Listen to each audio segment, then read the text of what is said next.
Hey everybody, welcome back to the vlog. Thank you so much once again for joining me for tea time. Today, we have a little bit of misty morning and focus combination. So good. Dark moon teas, really good stuff.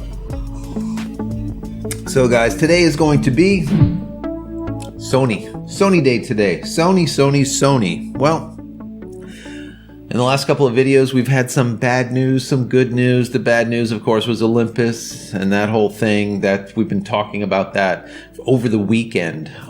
There's been just hundreds and hundreds of comments. If you haven't watched that video, my last video about Olympus and the demise, I guess you would say, of their imaging division, the sale of their imaging division, go watch that and put in your 2 cents because I think it was very interesting. It's sad, but interesting. So today it's going to be more a little bit, I guess, on the uplifting side. Sony is supposedly going to be coming out with a brand new camera that is full frame. And I talk about this in the past about full frame and how I do think that full frame is the future. All right. When I say that, I mean that micro four thirds. Now we see Olympus is kind of getting out of the game. We'll see what ends up happening with JIP, JIP, the buyout and all that. But you're only going to have Panasonic pretty much holding the bag when it comes to the micro four thirds format.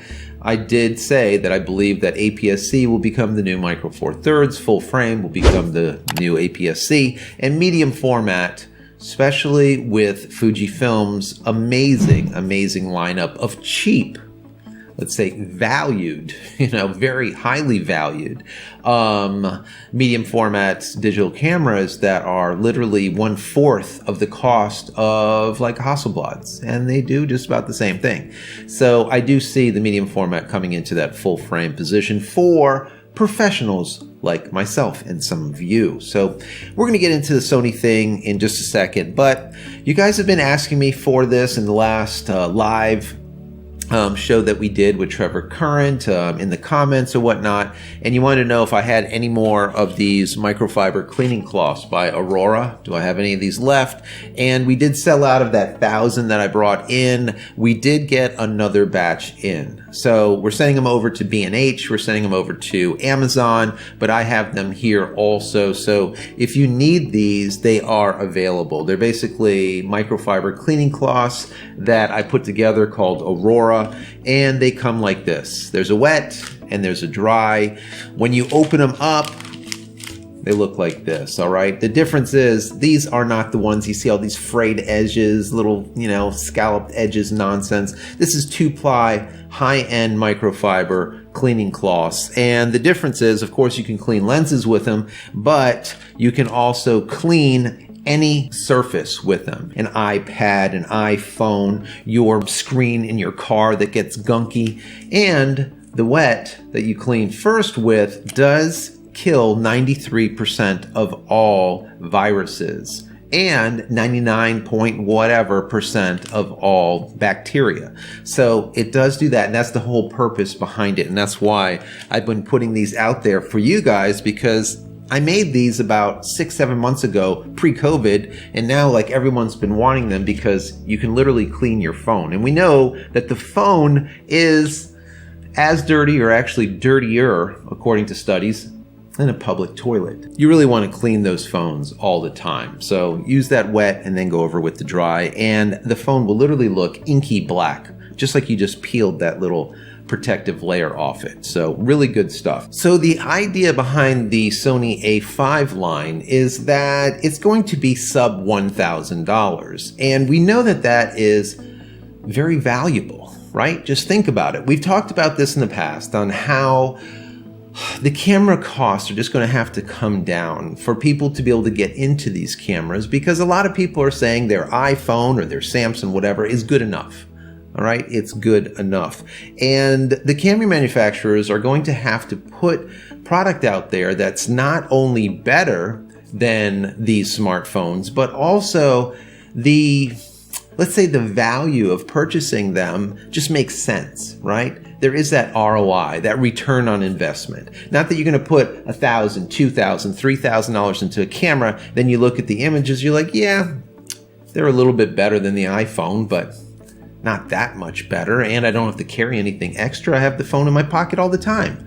So you have to come up with something that is definitely better, but also the price has to be low enough that people get into that specific product, right? That's why I think Olympus failed with their $3,000 Micro Four Thirds. It's Micro Four Thirds, and it's $3,000. Well, the same thing with most likely the Canon the R5 is going to be like $4,500 most likely. Definitely over $4,000 or right around $4,000. That is a professional cost camera, right? A professional biased camera.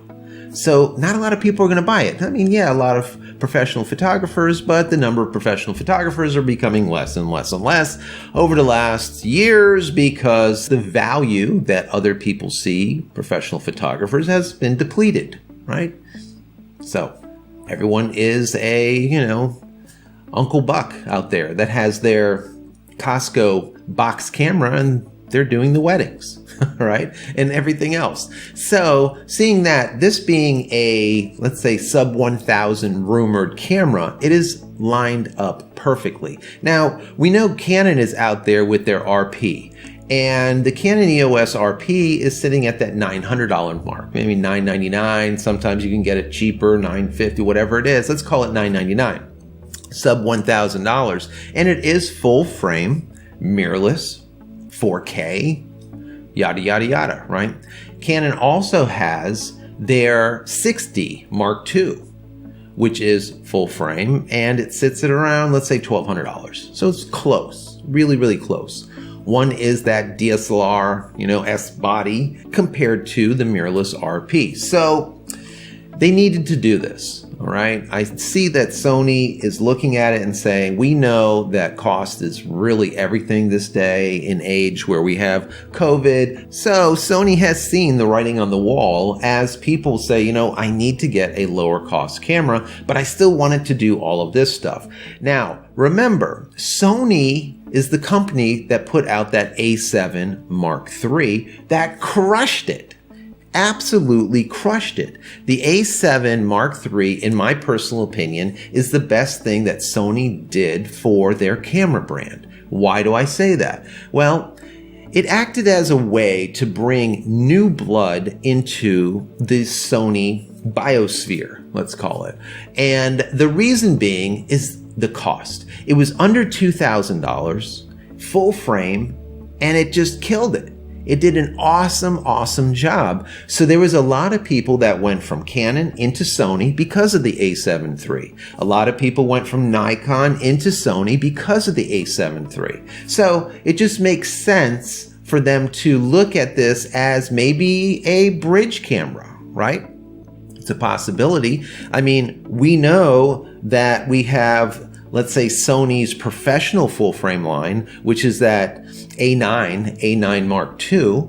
And then just before that, of course, we have their professional semi-pro, let's call it A7 series, where you have the A7S line and the A7R line. One's more video oriented, one is more photo oriented with a massive sensor in there. Well, you also have an APS-C line, which is that A6X line. So you have the A6400, the A6600, the A6100, and that sits in the APS-C category.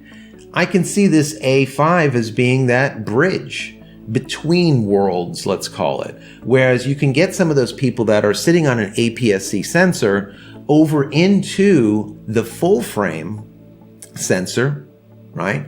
And have that price at $1,000, and they look at it and they're like, well, all the A6X stuff is getting close to that price, and I'll spend a couple $100 more and get a full frame. So it's another one of those cameras, I believe, that if these rumors are correct, will be very similar to the A7 III. Not in function, not in size or dimension or anything, because it is understood that it will be smaller and it might not actually have an EVF.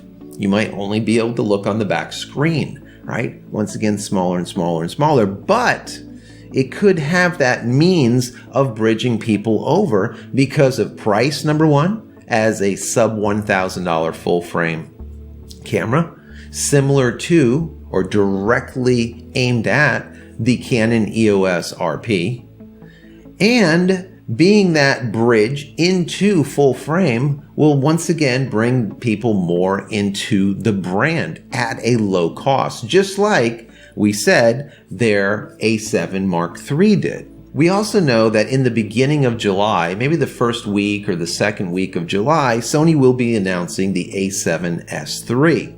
Now that's of course right after Canon announces their EOS R5 and R6, so they don't want to steal any thunder away from themselves, so they just waited it out a little bit. According to what I've heard, the A7S III was supposed to be announced this month, and they postponed it. So that kind of makes sense, right? Also, I'm hearing that the Sony A7 IV, which is the next version of that A7 III, which I said is the biggest camera, in my personal opinion, of bringing new blood into Sony, is supposed to be announced before the end of this year. So those are two massive announcements from Sony. So this A5 will kind of, let's say, not be as big, obviously, as an announcement as an A7S III that people have been really waiting for a couple of years. And of course, the A7 III next version coming out before the end of this year is going to be a massive announcement also.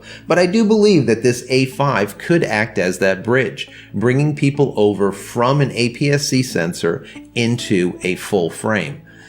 Why is that important?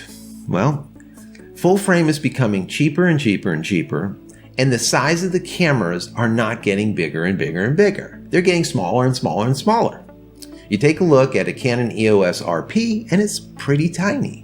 This camera that we're seeing, and we see some mock-ups of it, we don't know if they're real or not, the Sony A5, that supposedly doesn't even have an EVF on it, is tiny. Now, for me, holding it would probably be an issue. I've never liked the way Sony's ergonomics are. I don't. It looks like, a square box. So, for me, with big hands, it just doesn't make a lot of sense, but a lot of people love it. So, just looking at it as a full frame A5 as being that bridge and not necessarily for the professionals, I think that is perfect. I really do. And I think that it will directly compete with the Canon EOS RP. It just makes sense. It makes sense that Sony is making a camera like this. They were smart about the A7 III.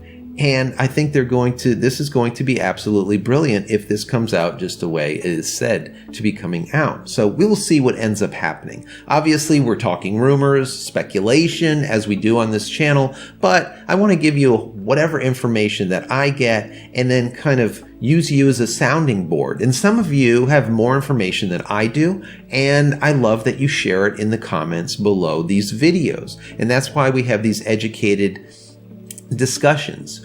And this is one of the things that I feel absolutely blessed about with this channel. There's so many of you guys that are extremely smart, and you put in any type of comment that has to do with I'm wrong or I'm right, and then explain yourself as to why.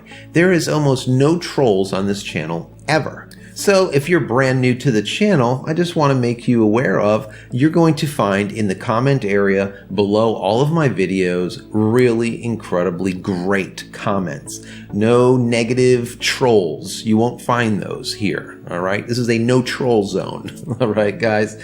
And if you love talking with these folks that you see in the comment area below this, all of these people, or a majority of them, are over in my Discord server. I created a creative Discord server for all of us so that when we're done kind of commenting and communicating here in YouTube, we go over to the Discord server, and then all of those comments are held there in perpetuity.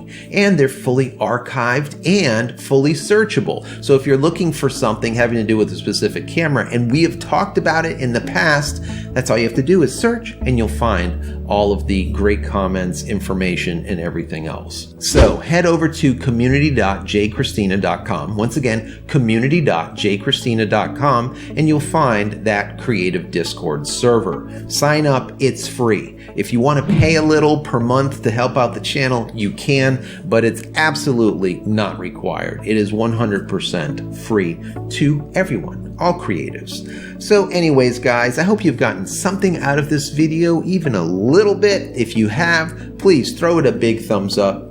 That would be absolutely stellar. Don't forget to smash that subscribe button so you can get all my content when it becomes available, and click the bell icon somewhere right around here, so when it is available, you will be notified of it. And finally, head over to my website, JCristina.com, where you can find all the photography tools that I've invented for you and me over the years, and hopefully there's something there that you might like. And if there is, please pick it up and support me and my family. That would be awesome. Also, don't forget to pick up my ebook. Go over to JCristina.com/ebook. Once again, JCristina.com/ebook. 10 tips at making sharper images, 100% free. Grab that ebook. Also, if you want to pick up these microfiber cleaning cloths by Aurora, or anything else that I've created over the years, the focus pyramid, the PRT, which is a photo reference tool, or the sensor cleaning kits from Aurora also, or anything.